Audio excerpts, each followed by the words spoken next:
Hello everybody, I am Jedi Jack Penguin. Merry Christmas. Welcome back to another LEGO Star Wars review. So today we're going to be looking at set number 75340, the Star Wars Advent Calendar.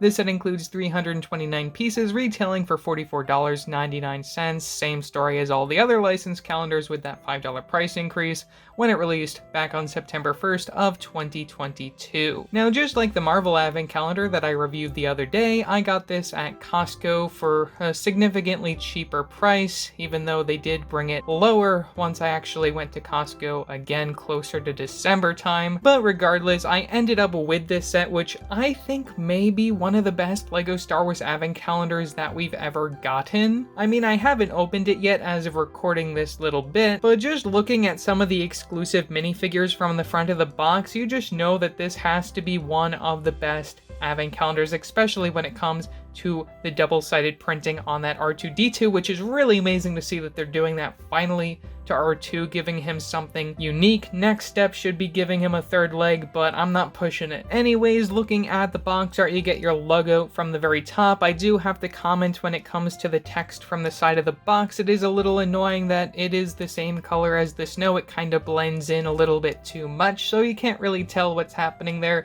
That's just one little design nitpicky thing that I just gotta point out.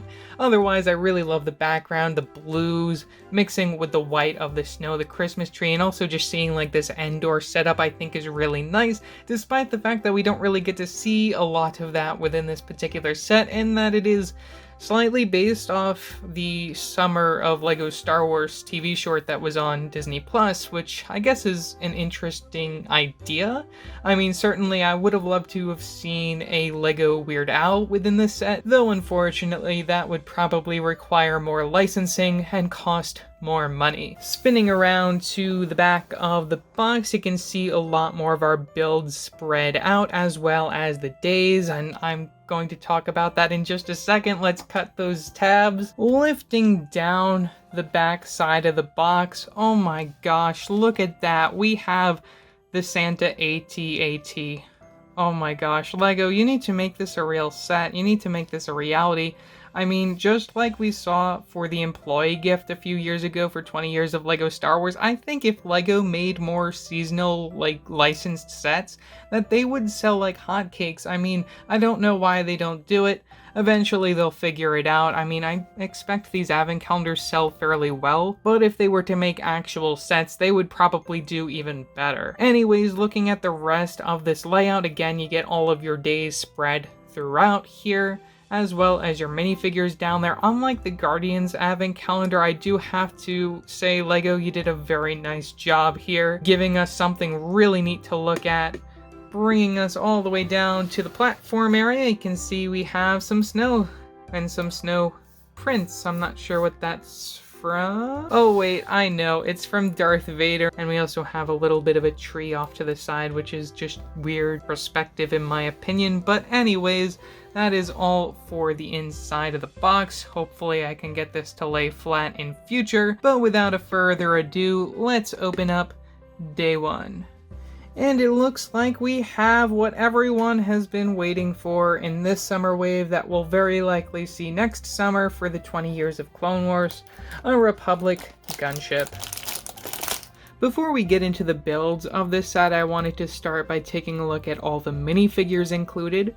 First up is Luke Skywalker, who is not exclusive, also coming within a 2021 Microfighter set. As far as repeat figures go, this is one that I'm really pleased to see return, as I did miss out on the last set that he came in, and I think this is a pretty well done figure. You get some leg printing leading up to the belt piece up to the main torso piece, as well as a brand new head print for Luke. You get one accessory of the lightsaber in blue, white arms, gray hands for some gloves. Back printing, you can also see the back printing on the head, which is a little annoying when it comes to the helmet piece, but really there's nothing you can do about that. And you also get an accessory of those visors, which you can actually move to reveal that nice grin from the very front of Luke's face. I also do have to note that the headpiece is in white, and you get the flesh tone printed from the front of it. You can spin it right around to see a more serious look on the back of Luke's face. I think this is a really great figure and works well with another accessory that's included within this set. One of the 3 exclusive minifigures to the set based off the Disney Plus Summer of LEGO Star Wars show is Darth Vader, who comes with a brand new torso piece of this guinea tea that also includes the Death Star and the TIE fighters, those palm trees. I believe this is supposed to be Scarif. You can also see the printing from the back of the torso where you get the Death Star, TIE fighters, a little slice of island, and some more of those trees in the sunset. I really love how this torso piece turned out. Now, if that wasn't enough, we also get the return of those printed arm pieces that we saw introduced back in 2019. Leg prints also return from that more recent design. Helmet is from back in 2015, where you get the 2 pieces, the bottom under the neck accessory, and the top part of the helmet, which you can lift up to reveal the facial expression, which is double-sided, same one that we also got back in 2015, where you get the scars from the very back of the head. And one more thing I should note about this figure is that you do get some extra accessories, those being these flipper pieces, which this isn't the first time that we're getting them in black. I believe we first saw them in black in LEGO City, and we also get one of these plain white ball pieces, which I guess adds to that summer vibe. Probably my favorite figure of this set has to be C-3PO in this Christmas jumper with R2. You'll see R2 has a C-3PO jumper, which I think is really great that they have these matching jumpers. Get the printing from the front and the back of the torso. Legs return from the trash compactor compared to the legs that you get within the UCS Luke's Landspeeder, which has side leg printing. It is a little bit of a downgrade, but whatever, it doesn't matter to me. Headpiece returns from 2012, where you get the printing for the eyes. Overall, a great figure, probably my favorite of this set. Another standout minifigure to this set is none other than R2-D2, continuing the Christmas spirit with this C-3PO jumper, which you get printing from both the front and the back of the torso piece there, which is really amazing. You get that Rebel Alliance logo. I really love that they can finally do this with R2. Hope to see it on more astromech droids in the future. Get the same old leg connection that we've seen forever with the Technic pin connection, and we get the same dome piece that's been coming in sets since 2020. Returning from the UCS AT-AT set, we happen to get a Snowtrooper in this set. Leg and torso prints return from 2019. Same thing goes for the helmet. One thing that makes this particular version different compared to other Snowtroopers is the headpiece, which again you can get within the UCS AT-AT set, as well as the more recent 4+ AT-ST on the Scout Trooper minifigure. Get the one facial expression from the front. Also spin her around so you can take a look at the back printing on the torso. No double-sided facial expression.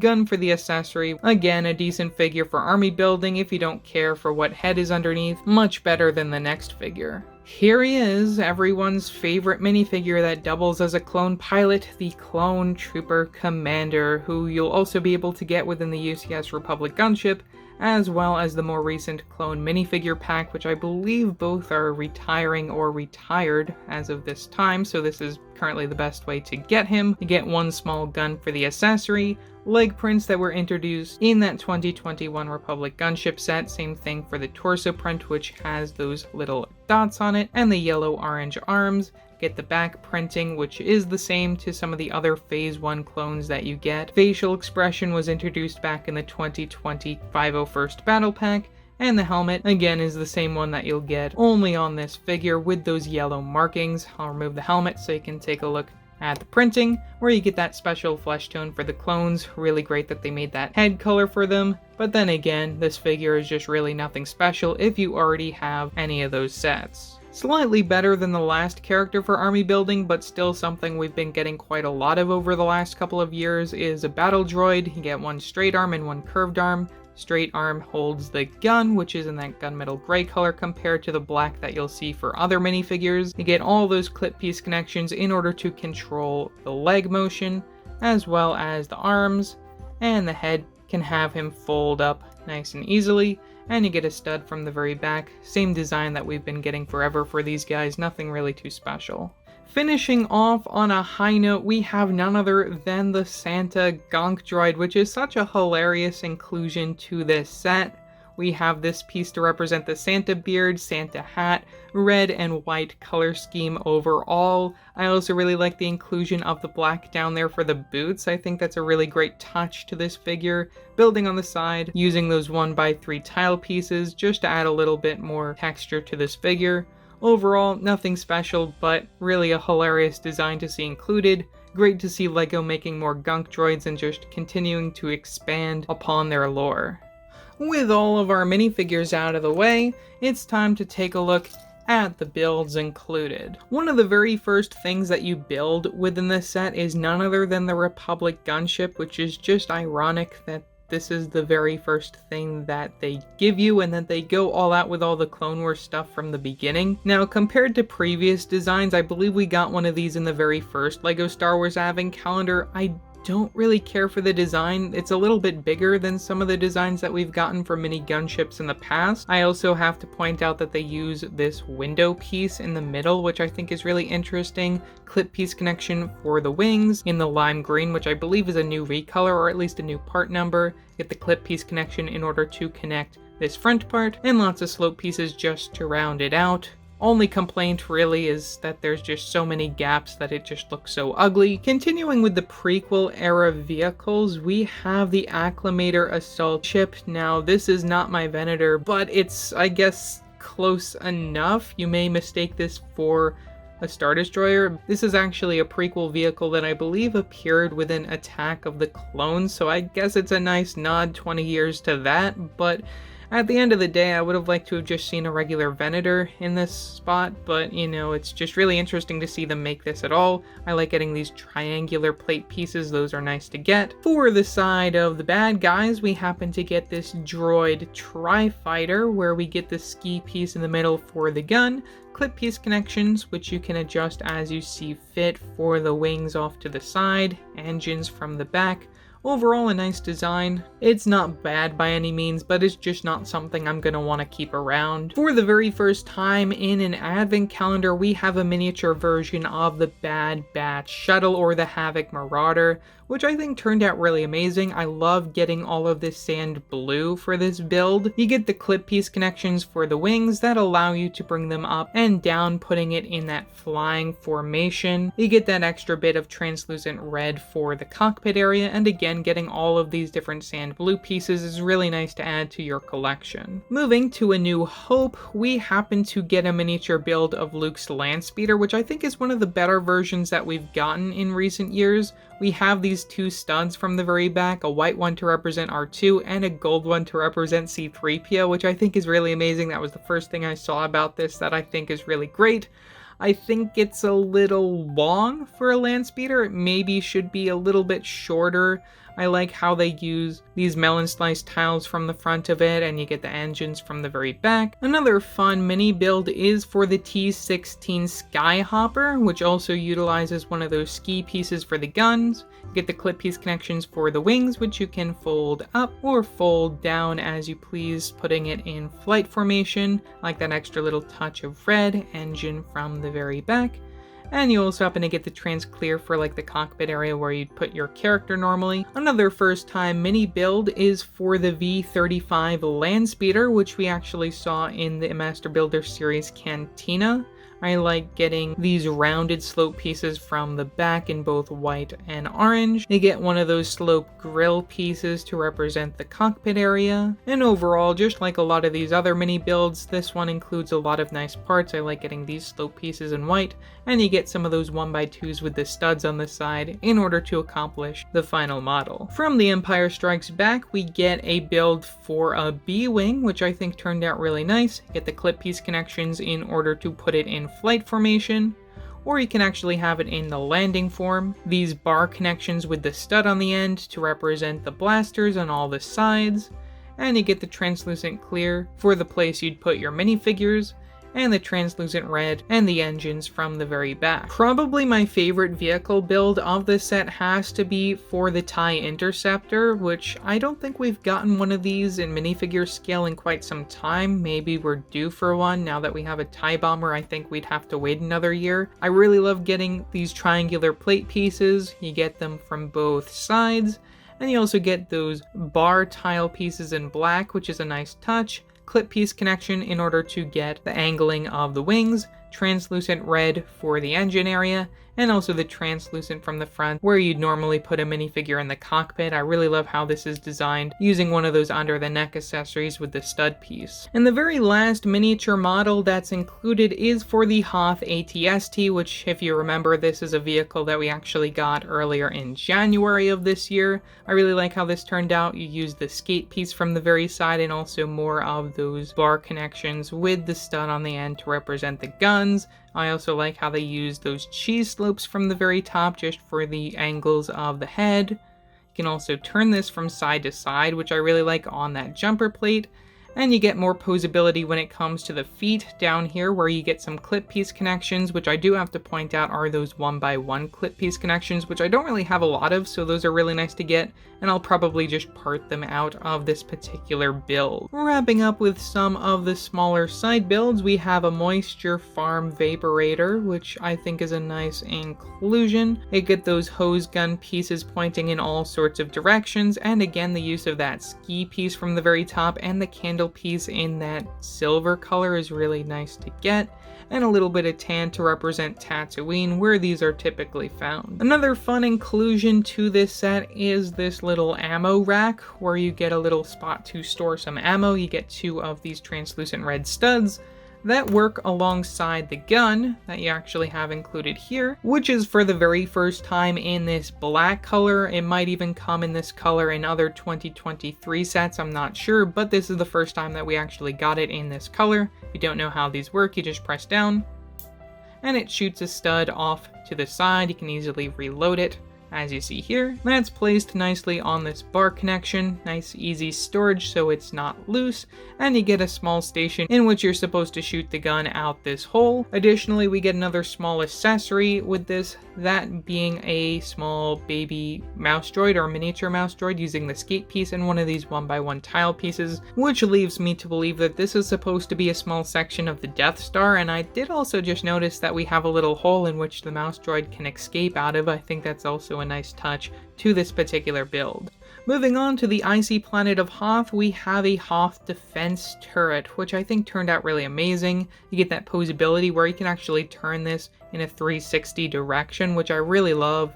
You get one of those 3x3 tile pieces, and I just have to point out the building on the side technique where we get all of these different slope pieces just to create the roundness of this cannon. I think that's really well done by LEGO, and you get the telescope piece from the very end to represent the blaster. This probably has to be my second favorite build, just because I really like how it was designed. To go along with that, we also get a Hoth laser cannon. Hopefully I'm not mixing the names up, but you get that clip piece connection down below so you can get some posability there, get additional posability up at the top here. Another clip piece connection, you get that radar dish and another one of those ski pieces, and you get a small lever in which you can have a minifigure bring up and down as if they're firing off the laser cannon. The biggest build of the set is for the Wampa Cave, which I think is an amazing inclusion. Works very well with another minifigure that you have in this set, Luke Skywalker, who you can actually hang upside down from the Wampa Cave. I really like that you can do that. Get a little bone from the bottom with that clip piece connection. Got those wall element pieces in white, and lots of different slope pieces just to round it out. Only thing that I have to complain about is why couldn't they make this piece in white, just because it just looks very ugly. Having that one spot of blue when everything else is supposed to be white in the snow, it's just really weird and awkward to me. But as a whole, this build works very well to do what it's supposed to do, hang Luke Skywalker upside down. Unfortunately, we don't get a Wampa build in here. I think that would have been really nice to see included to go along within this set. And that brings us to the very last build of this set, which is by far my favorite and the most funny build included in this set. Darth Vader's Sand Castle, also known as Beach Scene according to LEGO Shop at Home, which is just really funny that they call it that and not Vader's sandcastle. I guess that was too inappropriate, as we know Anakin does not like sand. It's coarse, it's rough and irritating, and it gets everywhere. But I love this build. I think it's really hilarious. They really captured the shape of Darth Vader's castle in sand using the sand tan color. You also get some dark tan from the bottom just to add that shadow, and some blue for the water, same color they use in most LEGO Ideas sets. We also get a little bucket to go along with that, as well as a shovel. Again, I think this is really hilarious that we got both Darth Vader and his sand castle, and it's just such a funny combination, and this was also the very first thing that we ever saw of this new advent calendar. It's just really amazing. I love this inclusion. Best part of this set by far. Out of all the licensed advent calendars for 2022, I think Star Wars ranks second place. You get 3 brand new and exclusive minifigures, some repeats which I think are welcome within the set, though the mini builds is really where it falls apart for me. Some of these I just don't really care for. Of course, you get some nice part selections, so if you do want to just take these apart and add these pieces to your collection, you can do that. But as far as LEGO Star Wars advent calendars go, I think this has to be one of the best ones that we've gotten in a while. Again, 3 brand new and exclusive minifigures. You get those exclusive torso prints for Vader as well as R2 and 3PO. I also really like a lot of the accessories included, like the Wampa Cave. I think the ammo rack here is actually something that isn't too bad. I also really like all the turrets in this set. They aren't as bad as the ones that we usually get in these advent calendars. And the star of the show, as far as mini builds go, has to be Darth Vader's sandcastle, which is an absolutely hilarious reference. I think that is the best thing that LEGO has ever included in an advent calendar as far as mini builds go. It isn't anything special by any means, but it's just such a hilarious reference if you get what it is. So yeah, that's pretty much all that I have to say for this video. Leave your thoughts down in the comment section below, what your thoughts are on this set. Also remember to like and subscribe and hit that bell icon so you never upload a new video. So yeah, that's it for now, and I will see you next time. Bye!